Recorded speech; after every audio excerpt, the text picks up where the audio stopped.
அன்பார்ந்த இறைமக்களே, கிறிஸ்துவின் மறுப ஜபக்குழியின் வாயிலாக இன்று உங்களை சந்திப்பதில் நான் பெரும் மகிழ்ச்சி அடைகிறேன். மக்களை, சந்தோஷமாக இருக்கீங்களா? நிறைவாக இருக்கீங்களா? மகிழ்ச்சியாக இருக்கீங்களா? மன அமைதியாக இருக்கீங்களா? மக்களே, மகிழ்ச்சியும் மன அமைதியும் இறைவன் தந்த சொத்து. இன்று அவர் நமக்கு என்ன இறைவார்த்தையில் பதில் தருகிறார் என்று பார்ப்போமா? திருப்பாடல் 113 இறை வார்த்தை 5-9 முடிய. நம் கடவுளாகிய ஆண்டவருக்கு நிகர் யார்?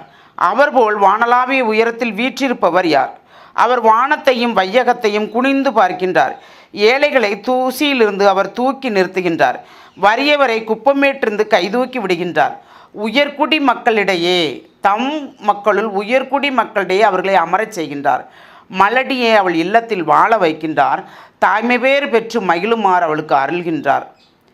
அல்லேலுயா. அப்போது அல்லேலுயா என்றால் என்ன? இறைவன் பிறக்கும் போதும் உன்னதங்களிலே பாடப்படுகிறது இல்லையா?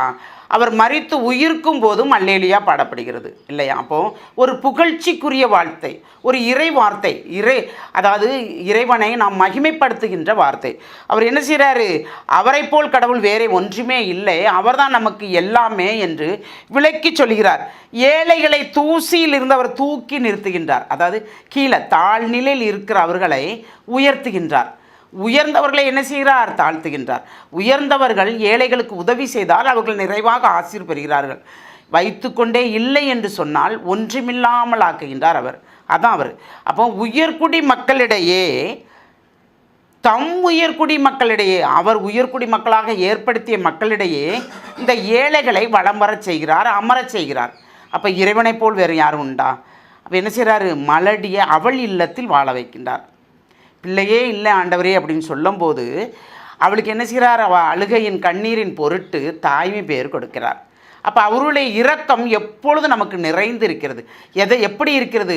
அவர் நாமத்தை போற்றும் போது, புகழும் போது, எப்பொழுதும் அவர் செய்ததை நினைத்து கொண்டு பிறருக்கு அதை சொல்லும் போது, இறைவன் செய்தது சொல்ல வேண்டும் அல்லவா? அது நமக்கு கொடுத்தது பெரிய தாளந்தல்லவா? அந்த தாளந்தை நாம் பயன்படுத்தாமல் வைத்து கொண்டிருந்தால் நமக்கு அதனால் என்ன பிரயோஜனம்? அப்போது மலடியை கூட, மலடி 7 மக்களை பெற்றாள் என்று சொல்லும்படி, 7 மக்கள் பெற்றவர்கள் தனியால் ஆனாள் என்று சொல்லும்படியும் ஆண்டவர் ஆசீர்வதிக்கிறார். நாம் எந்த நிலையில் இருக்கிறோம்? பிள்ளைகள் பெற்று தனியாக இருக்கிறோமா? பிள்ளைகள் இல்லாமல் நிறைந்து இருக்கிறோமா? நிறைவாக வாழ்கிறோமா? ஒவ்வொருவருக்கும் தெரியும் பிள்ளைகளை பெற்றவர்கள் எப்படி இருக்கிறார்கள், பிள்ளை பெறாதவர்கள் எப்படி இருக்கிறார்கள், எந்த நிலையில் நாம் சேர்ந்திருக்கிறோம். நமக்கே தெரியுமே, நாம் வெளியில் சொல்ல வேண்டாம். என் பிள்ளைகள் என்னை கவனிக்கிறது என்று யாராவது சொல்ல முடியுமா? 110 பேர் வேறுனால் சொல்லலாம். அப்படி பிள்ளைகள் கவனித்தால் ஏன் முதியோர் மடங்கள் இருக்கிறது? சொல்லுங்கள். முதியோர் இல்லங்கள் ஏன் இருக்கிறது?